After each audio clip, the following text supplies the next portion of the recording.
Pop Psych, and here's why. It stands for popular psychology, and through YouTube, I will become popular, and I'll be a popular psychologist. I'm David Colarosi. No, it's Dr. David Colarosi. I have a master's degree in marriage and family therapy and a PhD in counseling psychology. You are such a genius.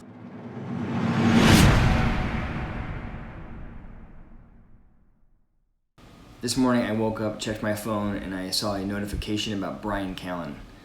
And man, am I disappointed.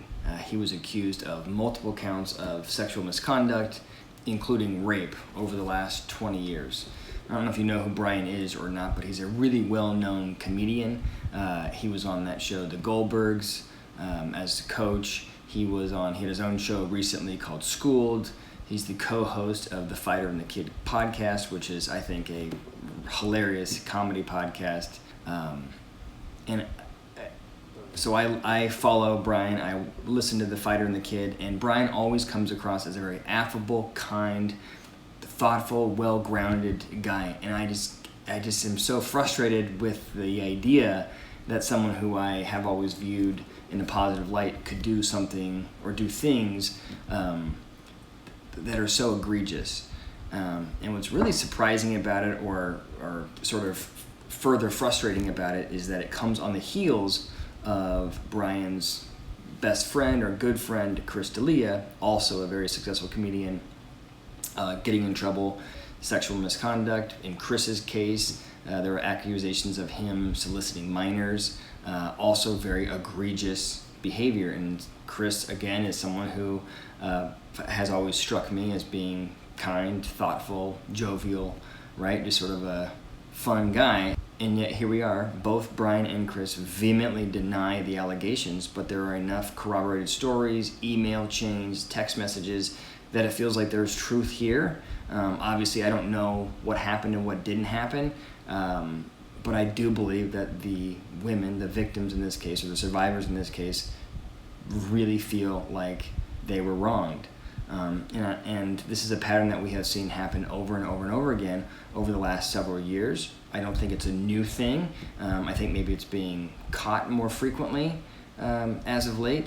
And I don't think it's right to just dismiss it as part of the cancel culture. I think there's a significant problem here. And we have to kind of figure out what's going on.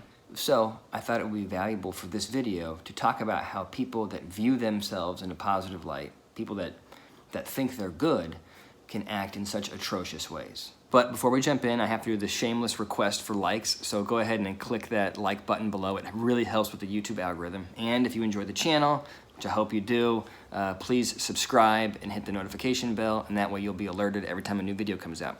Thanks so much. First, you have to understand that rape and sexual assault cover a huge spectrum of behavior, from incest to drug-facilitated assault to physically aggressive, injurious behavior, all the way down the line to acquaintance rape, which happens through coercion.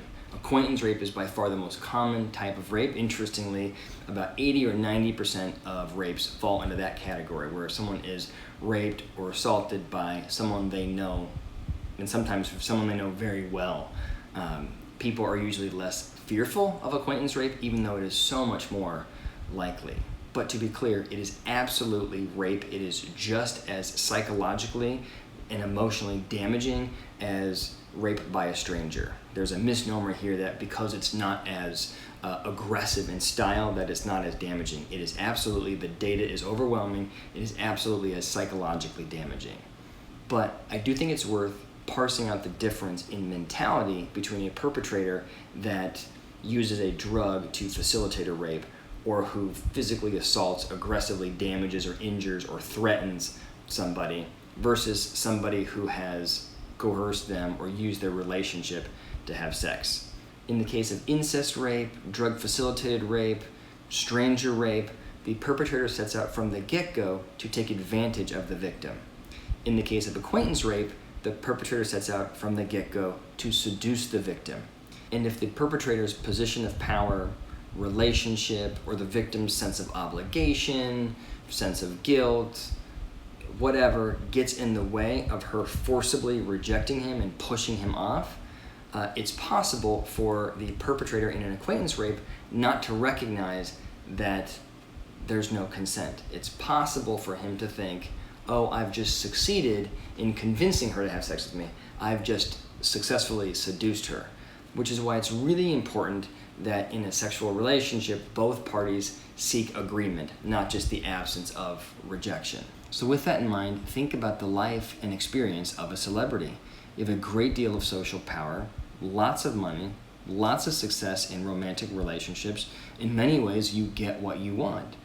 And so I can imagine it would be quite easy to convince yourself that the absence of rejection is the same thing as consent.